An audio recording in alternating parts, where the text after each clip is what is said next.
ईश्वर sir म्हणतो तुझ्यासारख्या बिलात मी 10 समळे R म्हणलं आता लय नाद राहिला गाड्या. तर जय श्रीराम भावांनो, मी एक वाला ब्लॉगर स्वागत तुमचं माझ्या ब्लॉग मध्ये. सकाळ सकाळ खेचकोला घेऊन डायरेक्ट गावात कापाय नेलं. म्हणलं चल तुला बी गावात आणून प्रगतशील बागायतदार मामा भाची म्हणलं मग काय झाडापेक्षा गावातच मोठं असते. मामाने तळ्यात 50,000ची मासे आणून टाकले कारण बाचीची मजा व्हावं म्हणून. पण बाचीची मजापेक्षा जास्त पान कोंबड्याची मजा जास्त झाली होती. ईश्वर सरांची मुकादमाची लय वाढून चर्चा चालली होती. ईश्वर सर म्हणते बुलेटला काहीतरी गासलं. अर म्हणलं आता नाद राहिला गाड्या. ईश्वर सर म्हणले बुलेट लगेच माघार देऊन लगेच नवी आणून. पण बुलेटला काही गासलं नव्हतं. ह्यांनी मजा केली तिकडे जाऊन टायर फेर बिंगत होते. त्यामुळे विषय खोल झाला. त्याला काहीतरी चिकल फिकायला लागला होता. मुकादम म्हणला बुलेटला काय झालं नाही. तुम्ही मुकादम म्हणला तुम्ही जी मजा केलेली आहे ना ती त्याची सजा आहे. त्यामुळे विषय खोल होता डायरेक्ट. ईश्वर सरांनी मोकार वाजनात 2 बोट केली.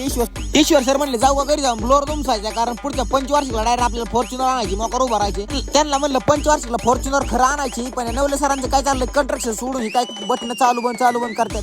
नेमकं ह्यातलं काय कळतंय का नाही का. मोकार धुमशी चालली. इकडच्या वायरी तिकडे घोस तिकडच्या वायरी इकडे घोस. त्यांना म्हणलं तुम्ही करताय खरं पण ह्याचा बार झाला तर मोकार विषय खोल होईल. तुमच्याकडे डायरेक्ट लाईन वाली येऊन बसते. नवले मोकार चष्मा भस्मा टाकूनच ऑफिसला बसतोय. नवले म्हणते एवढा खर्च केलाय म्हणले विषय तर खोल झाला पाहिजे का नाही. चहाच्या 90साठी मोकार अख्खं गाव कोळपलं पण चहाची 90 काय भेटली नाही. मग काय स्टिंग वर दिवस काढले. आजचा ब्लॉग कसा वाटलाय कमेंट करून नक्की सांगा. आजचा ब्लॉग आवडला असेल तर फॉलो लाईक करा की राव.